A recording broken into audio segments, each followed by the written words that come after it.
السلام علیکم ورحمۃ اللہ وبرکاتہ۔ FKGN Islamic official YouTube channel میں آپ کا سواگت ہے۔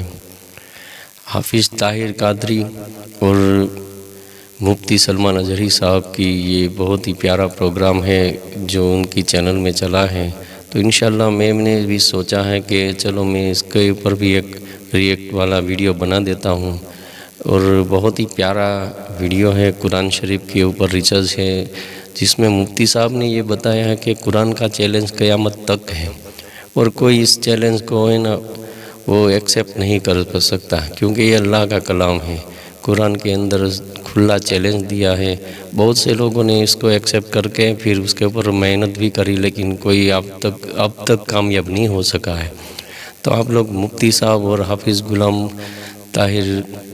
طاہر صاحب کے اس ویڈیو کو آپ لوگ دیکھیں، اور قرآن کے چیلنج کو آپ لوگ غور سے سمجھیں، اور یہ اللہ کا کلام ہے، ان میں کوئی شک نہیں ہے۔ چیٹ GPT جو آج یہ AI ایک پروگرام بنا ہے، وہ پروگرام بھی اس کے سامنے فیل ہو چکا ہے۔ تو آپ لوگ اس ویڈیو کو دیکھیں انشاءاللہ، اور غور و فکر کریں، اور ہم قرآن کے اوپر کتنا ایمان رکھتے ہیں اپنے دل سے سوچیں۔ ہمارے ایسے ہی ویڈیو کو آپ لوگ دیکھتے رہیں، لائک کرتے رہیں، کمنٹ میں اپنے سجھاؤ بھی دیتے رہیں، اور آپ لوگ میرے اس ویڈیو کو واٹس ایپ گروپ میں شیئر کریں، ہمارے چینل کو سبسکرائب کرنا نہ بھولیں، اور فیس بک میں، انسٹاگرام میں آپ لوگ زیادہ سے زیادہ شیئر کریں، اور ایسے ویڈیو بناتے رہے، ہم لوگوں کو ہمت دیں اور ہماری الحمدللہ بھرپور رب مدد کریں۔ العالمین والصلاة والسلام علی سید الانبیاء والمرسلین۔ ناظرین کرام، السلام علیکم ورحمۃ اللہ وبرکاتہ۔ آپ دیکھ رہے ہیں IDS کے پلیٹ فارم سے بہت ہی پیاری نشریات جس کا نام ہے رحمت رمضان۔ میں ہوں آپ کا میزبان حافظ محمد طاہر قادری۔ الحمدللہ رحمت رمضان نشریات آپ ہر سال دیکھتے ہیں، آپ ہمارے ساتھ شامل رہتے ہیں۔ اس مرتبہ ہم ایک بہت منفرد پروگرام لائے ہیں جس کا نام ہے قرآن کی دنیا، اور بہت پیاری خوبصورت بات یہ ہے کہ قرآن کے موضوع پر گفتگو کرنے کے لیے جس جید عالم دین نے ہمیں وقت عطا فرمایا ہے، وہ ملک ہندوستان، میرے خواجہ غریب نواز کے ہندوستان کے ایک زبردست عالم دین ہے، بڑے ہی مستند عالم دین ہے۔ جی ہاں، علماء کے گھرانے سے ہیں۔ آج بھی جیسے کہ آپ نے ان کا پوڈ کاسٹ دیکھا ہوگا کہ آج بھی ان کے خاندان میں کم و بیش 148 علماء کرام موجود ہیں، اور الحمدللہ اس خوبصورت خانوادے سے آپ کا تعلق ہے، یعنی علمی گھرانہ ہے۔ تو ظاہر بات ہے کہ جس نے بچپن اپنا ایک علمی ماحول میں گزارا ہو، دینی ماحول میں گزارا ہو، جن کی تربیت بڑے بڑے اساتذہ کرام نے کی ہو، جن کو گھر سے بھی ایسی تربیت ملی ہو، پھر ان کا انداز کیسا ہونا چاہیے قرآن پاک کو بیان کرنے کا۔ ناظرین کرام، چونکہ نام پروگرام کا تھا قرآن کی دنیا، تو ہماری چاہت تھی کہ اتنے بڑے عالم دین جن کو ایک عرصہ ہو گیا قرآن پاک کا درس بیان کرتے ہوئے، تفسیر قرآن بیان کرتے ہوئے، تو پھر عالم دین بھی ایسے ہی ہونے چاہیے۔ تو الحمدللہ ہماری خوش نصیبی کہ ہمارے درمیان وہ شخصیت، ہم نے صرف ان کے ساتھ پوڈ کاسٹ کیا تو لوگوں نے کہا کہ بھائی صرف کیا پوڈ کاسٹ ہی کریں گے، اس کے بعد دیگر پروگرامز نہیں ہوں گے حضرت کے ساتھ؟ تو عوام کی طرف سے بہت ڈیمانڈ کی گئی، بہت زیادہ اس بارے میں عوام کی چاہت کا ہمیں اندازہ ہوا کہ عوام چاہتی ہے کہ حضرت کے ساتھ ایک سیریز ہونی چاہیے۔ تو الحمدللہ ہم ایک ایسی جگہ پر جو نہ کہ پاکستان ہے، جو نہ ہندوستان ہے، ہم نے یہ انتظام کیا کہ حضرت کے ساتھ پروگرام کی ایک سیریز کی جائے۔ پروگرام کا نام قرآن کی دنیا، اور اس میں مختلف عنوانات پر بات کی جائے مگر قرآن سے۔ اور یہ الحمدللہ ہم سب کے پیارے محبوب اور مرغوب شخصیت حضرت علامہ مولانا مفتی سلمان احمد اظہری صاحب دامت برکاتہم العالیہ نے، حضرت نے ہمیں وقت عطا فرمایا، اور یہ خوبصورت پروگرام کا گلدستہ لے کر ہم حاضر ہو چکے ہیں۔ تو سب سے پہلے حضرت کی بارگاہ میں السلام علیکم ورحمۃ اللہ وبرکاتہ۔ وعلیکم السلام ورحمۃ اللہ تعالی وبرکاتہ۔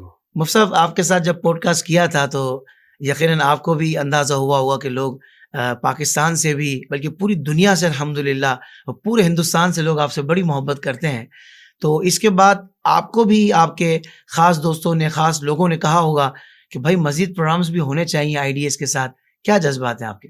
بالکل، آپ نے جو پوڈ کاسٹ کیا تھا وہ ہمارے مزاج کا تو نہیں ہے، چونکہ شروع میں ہی اس میں نے عرض بھی کیا تھا کہ لوگوں کے انٹرسٹ کے لیے سوالات ہیں تو ہم بتا دے رہے ہیں، ورنہ میری ذات ایسی نہیں ہے کہ جس کو پہچانا جائے، جس کو اللہ، جانا جائے۔ ہاں، ہمارا جو مقصد ہے، ہمارا جو میدان ہے، وہ علم دین کی اشاعت ہے، ماشاء اللہ، رسول پاک صلی اللہ تعالیٰ علیہ وسلم کی محبت اور ان کے عشق کی خوشبو پھیلانی ہے۔ سبحان اللہ، اور اس سلسلے میں مسلسل دن و رات سفر بھی کرتا ہوں اپنے علاقے میں، جہاں ممکن ہوتا ہے پہنچتا ہوں اور لوگوں تک یہ پیغامات پہنچاتا ہوں۔ آپ نے بھی فرمایا، حکم فرمایا کہ اس میدان کے ذریعے سے، آپ کے پلیٹ فارم سے لاکھوں لوگ اگر سنتے ہیں اور قرآن کے پیغامات سنتے ہیں تو یہ بہترین ذریعہ ہے، بہترین راستہ ہے دوسروں تک پہنچانے کا۔ اور ہمیں یہ نہیں معلوم کہ آج سننے والے لوگ ہی ہمارے مخاطب ہیں، بلکہ ہو سکتا ہے 50 سال کے بعد بھی اس کو سننے والے ہوں، اور کوئی بات ان تک اثر کر گئی ہو تو اللہ تبارک و تعالیٰ ان کو ہدایت دے دی۔ تو یہ آپ کے میدان کے لیے ایک بہت ہی بڑا اعزاز ہے۔ الحمدللہ، الحمدللہ، اللہ آپ کو جزائے خیر دے حضور۔ میں دل سے آپ کا شکریہ ادا کرتا ہوں، اور آج ہمارے ناظرین جب یہ پروگرام دیکھیں گے تو پھر ان کو اندازہ ہوگا کہ بھائی ایک بھی پروگرام مس کرنے والا نہیں ہے، کیونکہ حضرت پورا رمضان، رحمت رمضان نشریات ہمارے ساتھ ہوں گے، یعنی ہم نے پوری ایک سیریز حضرت کے ساتھ الحمدللہ کرنی ہے، تو آپ ہمارے ساتھ ہی رہیے گا، اور ساتھ اس انداز سے صرف نہیں دینا کہ آپ نے پروگرام دیکھنا ہے اور سیکھنا ہے، بلکہ لوگوں تک بھی اس پیغام کو پہنچانا ہے۔ اس لنک کو آپ نے ضرور لوگوں تک پہنچانا ہے، تاکہ لوگ جتنا قرآن سے جڑیں گے انشاءاللہ دنیا بھی بہتر ہو جائے گی اور آخرت بھی بہتر ہو جائے گی۔ دنیا میں بے شمار کتابیں ہیں اور ہر کتاب کے کئی فائدے ہیں، لیکن قرآن مجید کائنات کی سب سے بہترین کتاب ہے۔ قرآن کریم رشد و ہدایت کا بے مثال ابدی سرچشمہ ہے، اور کیوں نہ ہو، آخر قرآن کی دنیا ہے ہی اس قدر وسیع اور اثر انگیز کہ جو اس کی ڈیپتھ میں جاتا ہے، جو بھی اس کی ڈیپتھ میں جاتا ہے، اس کے دامن میں جہاں کی ساری بھلائیاں آ جاتی ہیں۔ ناظرین کرام، قرآن پاک بندہ مومن کی روح، اس کی جان اور اس کا ایمان ہے۔ یہ دین و دنیا میں فلاح و کامیابی کا وسیلہ اور آخرت میں نجات کا ضامن ہے۔ یہ انسانوں کو ان کی حقیقت سے آشنا کرتا، قدرت کے نظام پر غور و فکر کی دعوت دیتا، اور کائنات کے اسرار و رموز ان پر منکشف کرتا ہے۔ بے شک قرآن حکیم کتاب ربانی اور وسیلہ شفا اور نسخہ کیمیا ہے، کیونکہ یہی تو وہ کتاب ہے کہ جس میں دنیا کے تمام انسانوں کے دکھوں کا حل بھی ہے اور ان کی اخروی نجات کی ضمانت بھی۔ دور نبوت کا یہ شاہکار جب تک عملی زندگی میں اپنایا نہیں جائے گا، وہ حقیقی پروسیس شروع نہیں ہوگا جس سے ہماری سربلندی کا آغاز ہوگا۔ اور میں کیوں نہ کہوں، بے شک یہی وہ کتاب ہے جس سے ہماری قسمت جڑی ہوئی ہے، جس سے امت کا عروج و زوال بھی وابستہ ہے۔ تاریکی میں بھٹکی ہوئی انسانیت اس نور ہدایت سے جب فیضیاب ہوتی ہے تو عزت و سربلندی اس کا مقدر بنتی ہے۔ جس طرح سرور کائنات، فخر موجودات، پیارے آقا صلی اللہ علیہ وآلہ وسلم کی ذات گرامی میں تمام اعلیٰ اوصاف و امتیازات، خصائص و محاسن جمع کر دیے گئے ہیں نا، اسی طرح قرآن کریم بھی وہ سرچشمہ ہدایت ہے کہ جس کی تعلیمات کی اثر انگیزی اور فیوز و برکات کا سلسلہ تا ابد جاری رہے گا۔ یاد رکھیں، امت مسلمہ کی عظمت و سربلندی، عزت و وقار، دین و دنیا میں کامیابی اور آخرت میں نجات کا راز صرف و صرف قرآن و سنت سے وابستگی میں موجود ہے۔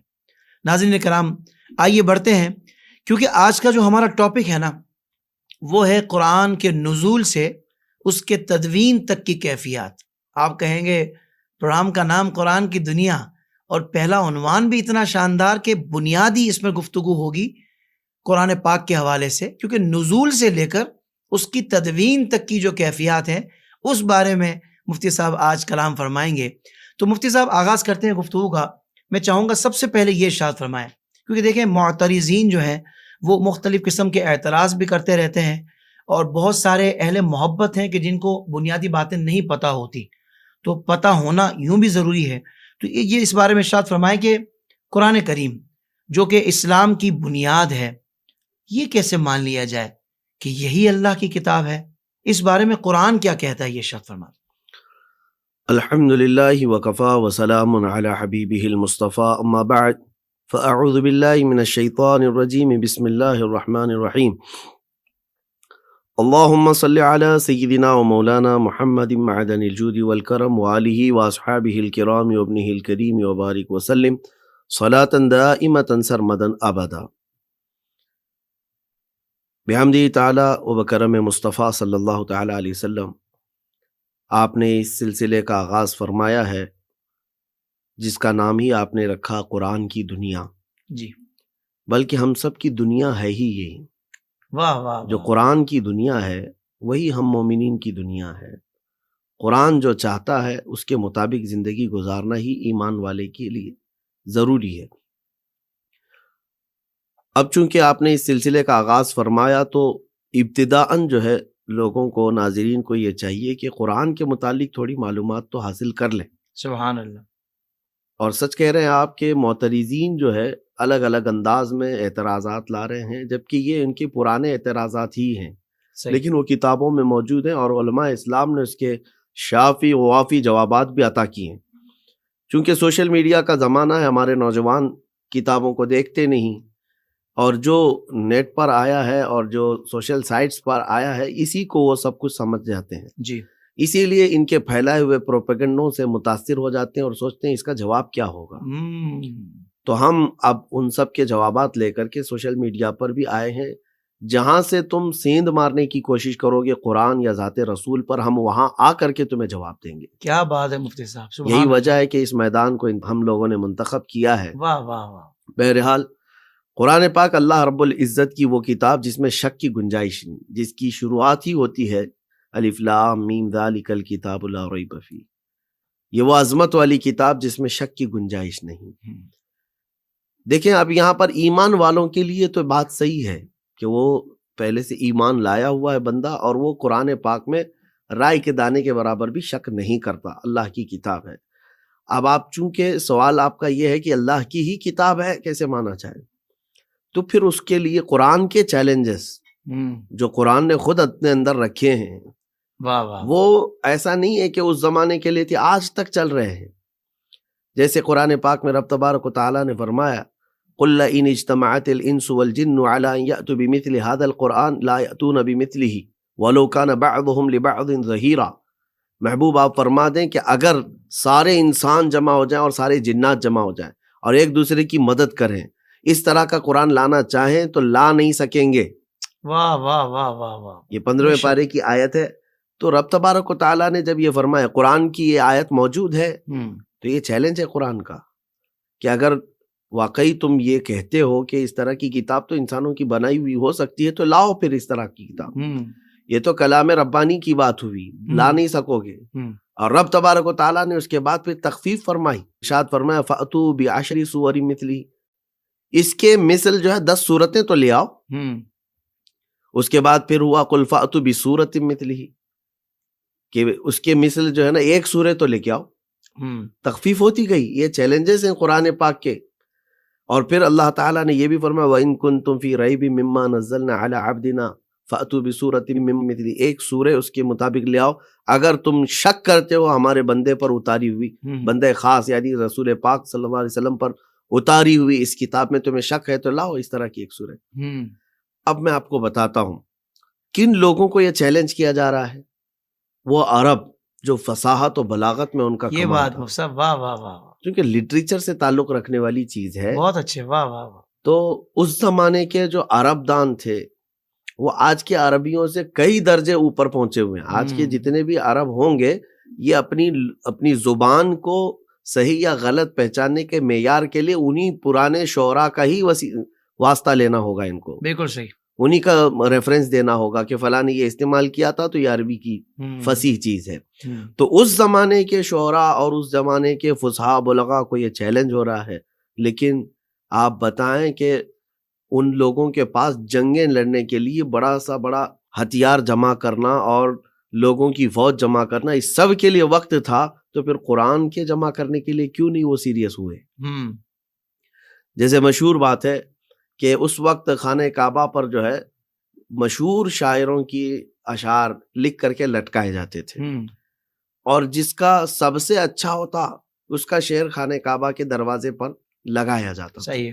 اور جب اس سے بھی اچھا آ جائے تب پھر جو ہے نا وہ پہلے والے کو نکال دیا جاتا، اب اس کو لٹکایا جاتا تھا. اچھا. تو یہ اعزاز تھا ان شاعروں کا کہ ہمارا لکھا ہوا کلام جو ہے خانہ کعبہ پر لٹکا ہوا ہے. تو پھر یہ شعراء جاہلیہ جب لگاتے تھے تو ایک مرتبہ ایسا ہوا، رسول پاک صلی اللہ تعالی علیہ وسلم نے سورہ کوثر کی 3 آیتیں، انا اعطیناک الکوثر فصل لربک وانحر ان شانئک هو الابتر، یہ لکھوائی اور پھر اس کو خانہ کعبہ کے پاس لٹکایا. اب ظاہر سی بات ہے اس سے بہتر کلام ہوگا تو اس کو ہٹایا جائے گا اور دوسرا شعر لایا جائے گا. اب جب خانہ کعبہ پر یہ کلام لگایا گیا تو سب ارد گرد جمع ہوئے، اور کلام کی معنویت وہ عرب سمجھ سکتے ہیں. کیا بات ہے، واہ واہ. آج کے زمانے میں اس کو ایکسپلین کرنا بھی ہمارے لیے مشکل ہے، کیونکہ عربی زبان کی وسعت وہ عرب کا فصیح آدمی سمجھ سکتا ہے، کتنی گہرائی ہے، کتنی گہرائی ہے اس کے اندر. واہ واہ واہ. تو اب شعراء بھی، ادبا بھی، فصحاء، بلغاء سب آتے تھے اور دیکھتے تھے اس کلام کو، اور پھر ان لوگوں نے کہا کہ یہ محمد عربی صلی اللہ تعالی علیہ وسلم کا یہ لکھا ہوا کلام یہ تو اثر کر جائے گا سارے لوگوں کو. تو سب جمع ہو کر کے ایک بہت بڑے شاعر کو لے آئے جس کے فی البدیہہ شعر کہنے میں کوئی مثل نہیں تھا. اس کو لے آیا اور کہا کہ دیکھو آپ کو تو جواب لکھنا ہوگا. تو وہ آیا اور آ کر کے پڑھا اس نے کہ یہ 3 آیتیں یہاں پر لکھ کر لگائی گئی ہیں، انا اعطیناک الکوثر فصل لربک وانحر ان شانئک هو الابتر. اس کے بعد اس نے کہا میں بھی جواب لکھتا ہوں، اور اس نے ایک ٹکڑا لیا، پارچہ لیا، اور اس پہ لکھا ما ھذا کلام البشر. اسی کے وزن پر اس نے فصل لربک وانحر ان شانئک هو الابتر، نیچے لکھتا ہے ما ھذا کلام البشر. اللہ اکبر. یہ بشر کا کلام ہو ہی نہیں سکتا. کیا بات ہے مفتی صاحب، سبحان اللہ سبحان. تو میں یہ کہہ رہا ہوں اس زمانے میں آپ کی بات جن لوگوں کو چیلنج کیا گیا تھا ان لوگوں نے تسلیم کیا کہ یہ بشر کا کلام نہیں ہو سکتا، یہ اللہ کا کلام ہے. واہ واہ واہ واہ. یہ اللہ کا کلام ہے. جن لوگوں نے یہ بھی کہا کہ جادوگری ہے، سحر ہے، کہانت ہے، یہ تو صرف حسد و عناد میں کہتے تھے. ولید بن مغیرہ کٹر دشمن رسول ہے، حضور پاک صلی اللہ تعالی علیہ وسلم کی ہرزہ سرائی کرنے والا گستاخ. لیکن جانتے ہیں اس کے الفاظ قرآن کے متعلق کیا ہے؟ اس کو تنہائی میں جب پوچھا گیا تو کہتا ہے کہ ایسی شیرینی میں نے آج تک کسی کے کلام میں دیکھی نہیں، ایسی مٹھاس کسی کلام میں نے دیکھی ہی نہیں.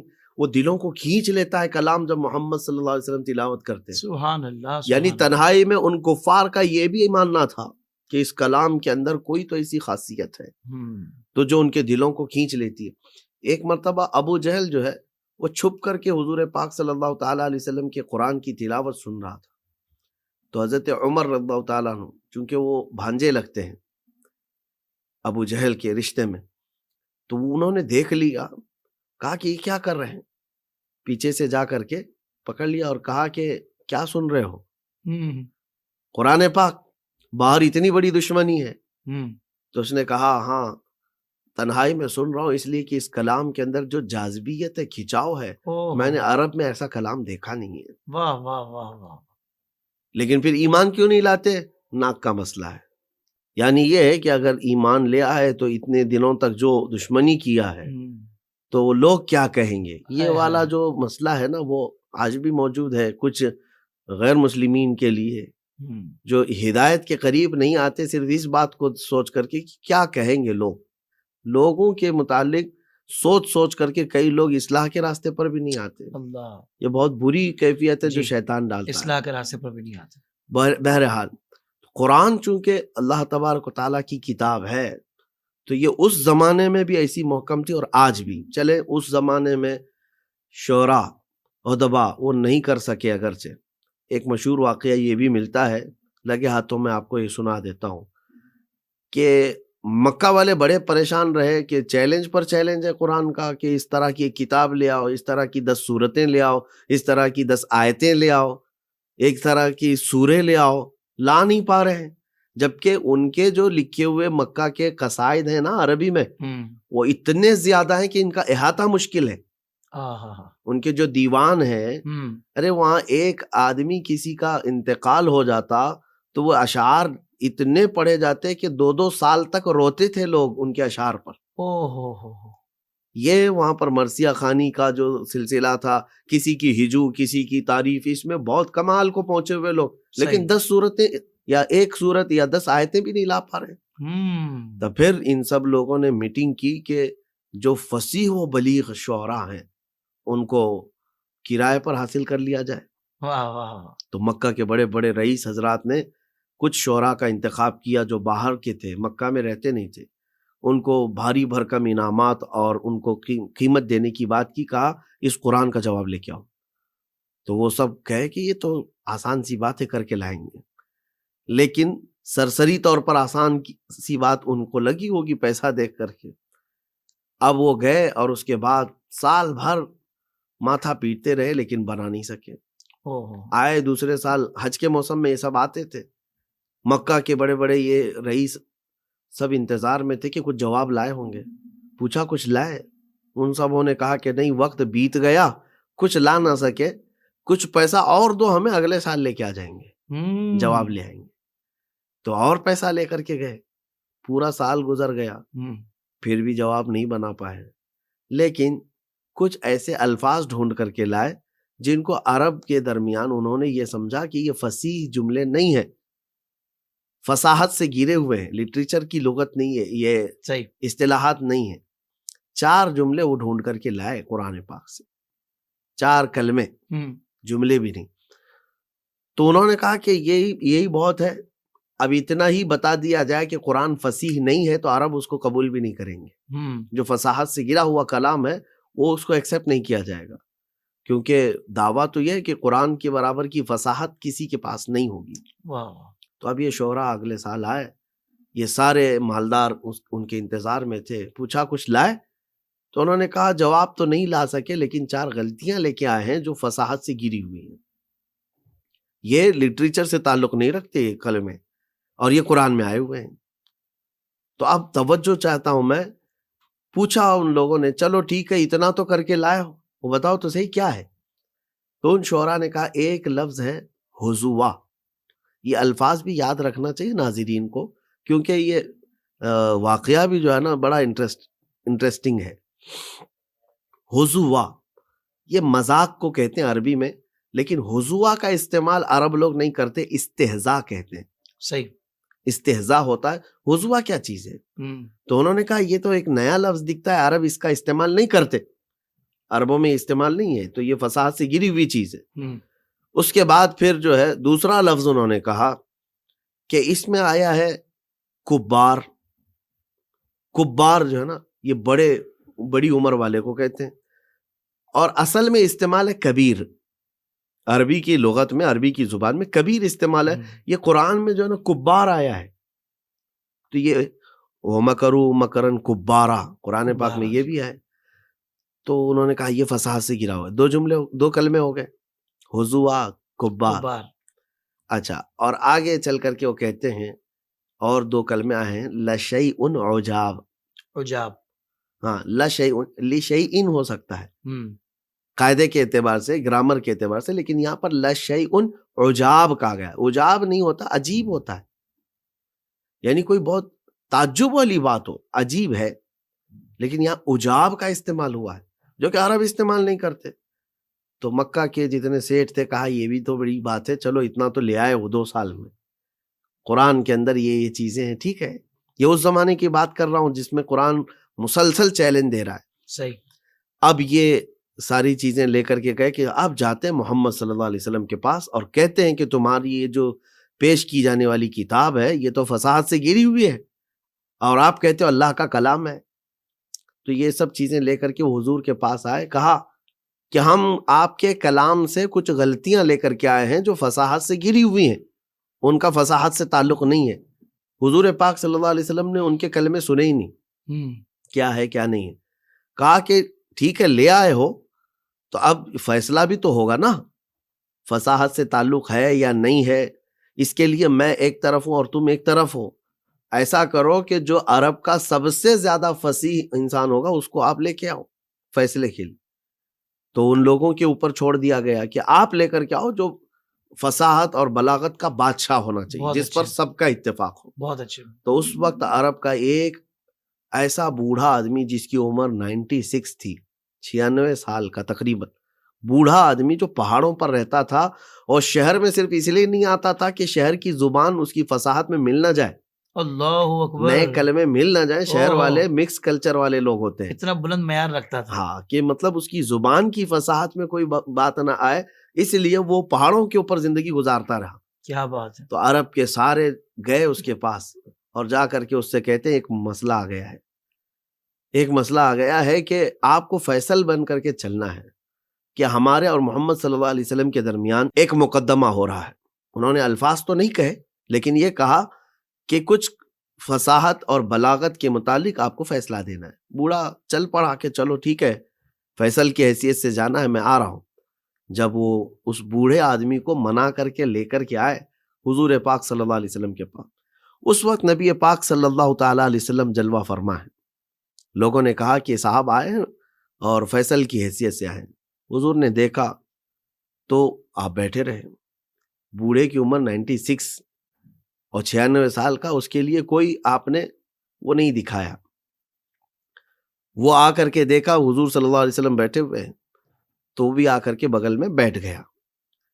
جیسے ہی وہ بیٹھا حضور کھڑے ہو گئے، حضور پاک صلی اللہ علیہ وسلم کھڑے ہو گئے تو پھر وہ بھی گھبرا کر پھر وہ بھی کھڑا ہو گیا. حضور پھر بیٹھ گئے، پھر وہ بھی بیٹھ گیا. ایک 96 سال کے بوڑھے کو اٹھک بیٹھک کرانا آسان بات تو ہے نہیں. اور پھر بیٹھ گیا تو حضور نے فرمایا یہاں نہیں، ادھر آئی جائیے. تو اس کو سامنے بلایا. پھر اس کے بعد وہ سامنے بیٹھ ہی رہا تھا کہ حضور نے فرمایا نہیں، ادھر ہی صحیح ہے، ادھر بیٹھ جائیں. یہ جو 2-3 مرتبہ ہوا سٹیا گیا دماغ کے اوپر. ظاہر سی بات ہے بوڑھوں کو جلدی غصہ بھی آتا ہے. غصے میں آیا بوڑھا اور بول پڑا محمد صلی اللہ علیہ وسلم پر. حضور کو مخاطب کر کے کہنے لگا یا محمد اتتخذونی حضوا وانی شیخ کبار وان ھذا منکم لشیء عجاب. اللہ اکبر. یہ جملے تھے اس کے. کہا کہ اے محمد تم میرا مذاق اڑا رہے ہو، میں شیخ کبار ہوں اور یہ چیز آپ سے بہت عجیب ہے. وہ 4 کلمے جو شعراء ڈھونڈ کر کے لائے تھے غلطیاں ہیں، یہ بوڑھا وہ کلمے خود اپنے زبان میں استعمال کر رہا ہے جو ان کی نظر میں سب سے زیادہ فصیح تھا، سب سے بڑا فصیح تھا. اللہ اکبر. تو اب اندازہ کریں آپ اللہ کہ فیصلہ یہاں حضور پاک صلی اللہ تعالیٰ علیہ وسلم دیکھتے رہے. ایک بار ان کو دیکھیں، ایک بار اس بوڑھے کو. کہا کہ حضور نے فرمایا کہ تم تو فیصل بنا کے لائے تھے، یہ تمہارا سب سے زیادہ فصیح انسان وہ کلمے استعمال کر رہا ہے. ہائے ہائے ہائے ہائے، اللہ اکبر. تو قرآن پاک کی جو اعجازات ہیں ہر زمانے، ایک بار تو یہ شعراء ہیں ایک سورہ بنا کر کے بھی لائے تھے، القاریۃ ملقاریہ وما ادراک ملقاریہ. اس کے وزن پر وہ بنا کر لائے تھے الفیل ملفیل وما ادراک ملفیل خرطومہ طویل. اللہ، یعنی ہاتھی تم کیا جانو ہاتھی کیسی ہوتی ہے، اس کی سونڈ لمبی اور پونچھ چھوٹی. یہ بنا کر لائے، یہ بنا کر لائے تو لائے لیکن اس پر خود ہی ہنس بھی پڑے کہ یہ کیا بنا ہے ہم سے. اللہ اکبر. تو قرآن پاک کے جو چیلنجز ہیں وہ برقرار آج بھی ہیں. چلیں یہ اس زمانے کی باتیں ہوئی.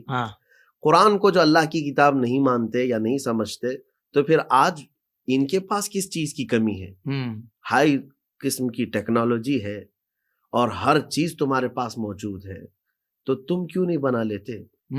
اچھا ابھی کی بات میں بتاؤں، ابھی ایک آرٹیفیشیل انٹیلیجنس جو یہ سائٹ آئی ہوئی ہے ChatGPT، جی، اس پر بھی یہ چیز پوچھی گئی تھی کہ قرآن پاک، کیونکہ وہ ہر چیز دے دیتا ہے نا بنا کر کے. تو آج آپ اس پر بھی لکھ کر کے دیکھیں کہ ChatGPT کیا جواب دیتا ہے. وہ یہی کہتا ہے کہ مطلب اس کی مثل جو ہے ہم کتاب نہیں بنا سکتے.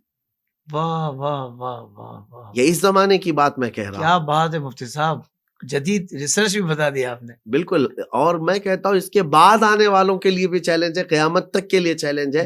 اس کے مثل کتاب نہیں لا سکو گے، ایک آیت نہیں لا سکتے، نہیں لا سکیں گے. اللہ. اور بعض ملحد اس بات کو کیا سمجھتے ہیں جو ایتھیسٹ ہیں، کون سی کمال کی بات ہے، کون سی بڑی بات ہے، ایسی کتابیں تو کچھ جگہ بنی ہوئی ہیں تو ان کا وجود کہاں ہے؟ ہاں، اگر تم نے بنایا بھی ہے تو ان کا وجود کہاں ہے؟ ان میں موجود جو مشمولات ہیں، مضامین ہیں، پھر اس پر بھی دیکھیں گے، تفتیش کریں گے.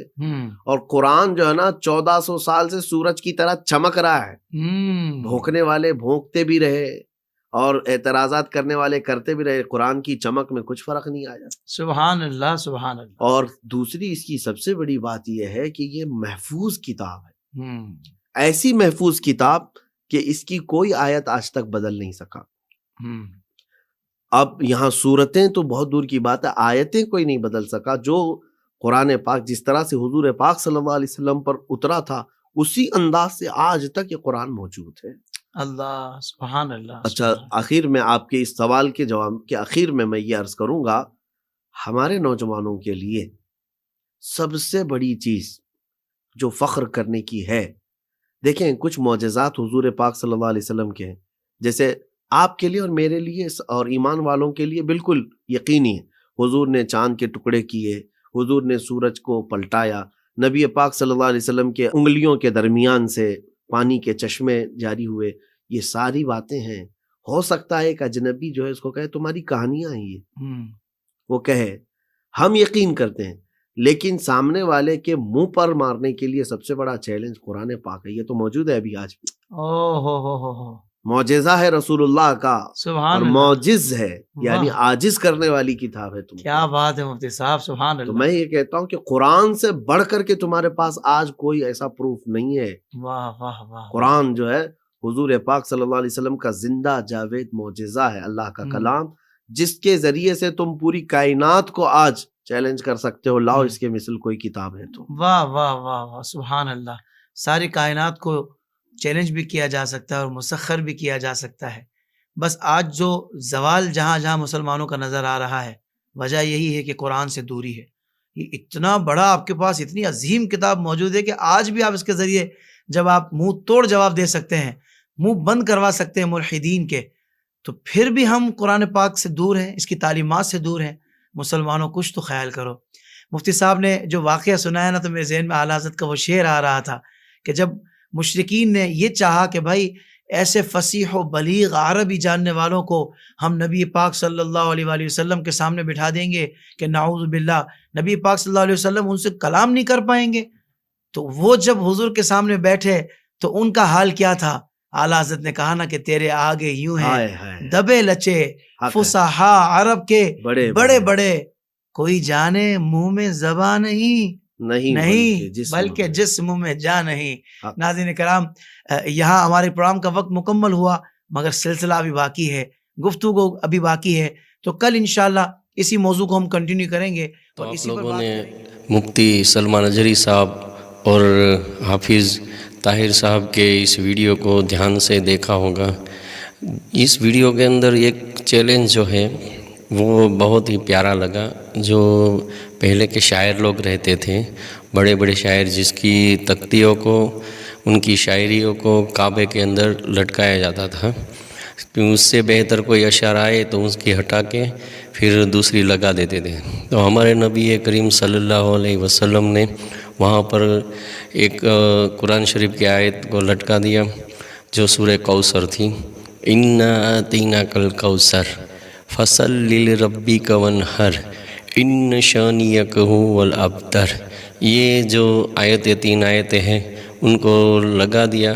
پھر کعبے کے کفار لوگ تھے وہ آئے اور وہاں پہ پڑھا تو ان لوگوں نے کہا کہ یہ تختی جو ہے وہ نبی نے لگائی ہے، تو ان کو ہٹانے کے لیے اس سے بڑھ کر کوئی شاعر لانا پڑے گا. تو وہاں پہ ایک جو بہت بڑا شاعر تھا ان کو بلایا گیا اور انہوں نے آ کر کے اس کلام کو پڑھا، کیونکہ وہ اللہ کا کلام تھا، کوئی بشر کا تو کلام تھا نہیں. اس لیے انہوں نے لکھ دیا کہ یہ جو کلام ہے وہ کوئی بشر کا نہیں ہے، اس میں کوئی شک نہیں کہ یہ اللہ کا کلام ہے. تو ہم لوگ قرآن شریف کے اس چیلنج کے اوپر سے ہمیں سیکھ یہ ملی ہے کہ یہ بے شک اللہ کا کلام ہے، اس کے اوپر ہم ایک ذرہ برابر بھی شک نہیں کرتے اور ہمیں پورا یقین ہے اور ہم ایمان رکھتے ہیں اور بن دیکھے خدا پر ایمان لائے ہیں یا پاک پروردگار. تو اس ماہ رمضان کے وسیلے سے اور اس مبارک مہینے میں ہم لوگوں کی نیک جائز تمنا کو پوری فرما دے اور ہمارے جسم کے اندر اتنی طاقت عطا فرما کہ ہم لوگ رمضان کے روزے رکھیں، نماز پڑھیں، تراویح کی نماز پڑھیں، فرض جو ہے وہ 5 گانا ہم لوگ جماعت کے ساتھ ادا کریں۔ اور ایسے ہمارے ویڈیو دیکھنے کے لیے آپ لوگ ہمارے ساتھ میں بنے رہیں۔ اور قرآن کا یہ جو چیلنج ہے وہ قیامت تک ہے، ایسا نہیں ہے کہ جب نبی تھے تب، آج بھی جاری ہے اور قیامت تک جاری رہے گا انشاءاللہ۔ آپ لوگوں نے یہ ویڈیو دیکھا، اس کے لیے آپ کا میں شکر گزار ہوں۔ السلام علیکم ورحمۃ اللہ وبرکاتہ۔